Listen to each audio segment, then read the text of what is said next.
Okay, so Leo One asks a question. I want to be able to do a pull-up. Hey, so do I. To give you context, I'm 18, 6 foot tall, and a former rugby player, and I'm overweight at the moment. Hold on, you're 18 and a former athlete? You're in the prime of your life, man.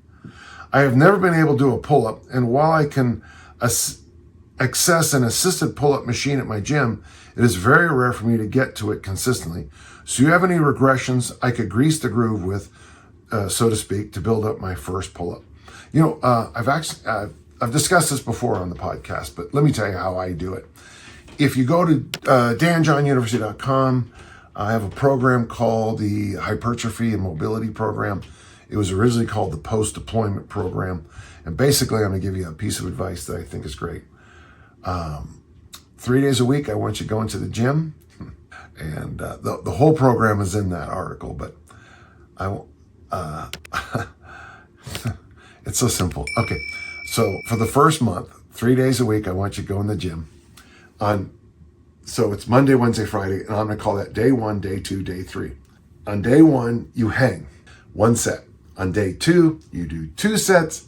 On day 3, you do 3 sets. And on day 1, week 1, you test how long you can hang. On day 2, week 1, what you try to do is in 2 hangs, kind of go. So if you hanged, whatever the past tense of this word would be, if you did that for a minute, you try to add up to more than a minute on the 2 sets.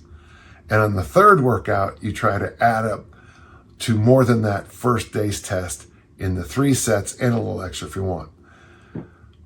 Every Monday is a retest of the straight hang. Day 2, you try to beat that number in 2 sets, and day 3, you try to beat day 1's number in 3 sets, okay? That's 4 weeks of that. Ideally on week 4, day 1, when you test the single hang, it'll be better. At the end of that, you then start month 2. This doesn't sound like much, folks, but it works really well. This month, it's going to be the flexed arm hang. You know, get your chin up there and hold on as long as you can. Don't be surprised if it's 5 or 10 seconds. As the month goes on, you try to build up this time here. Now, if you're going to do chin-ups, that's fine. By the way, I find it very easy to hold myself up the bar this way, and I find it very difficult to hold myself this way. And I can tell you, even as I do that, where the gap is in my body, that needs work. So the 3rd month, by then you've bought my book. You bought my book. This is in attempts. It's also at the danjohnuniversity.com. I want you to do 30-second hang and 1 pull-up, and I want you to keep doing that until you build yourself up to 4 in a row. So 30-second hang, 1 pull-up, and I can almost guarantee if you take this seriously, at the end of probably week 9, on week 9, you'll be able to do a pull-up. Because remember, when you do an isometric hold, your body figures out what to do in between. So that's what I usually recommend for people who cannot do a single pull-up at all. That's what I recommend. Now, once you want to increase that pull-up, then I use and it's in a couple of my books.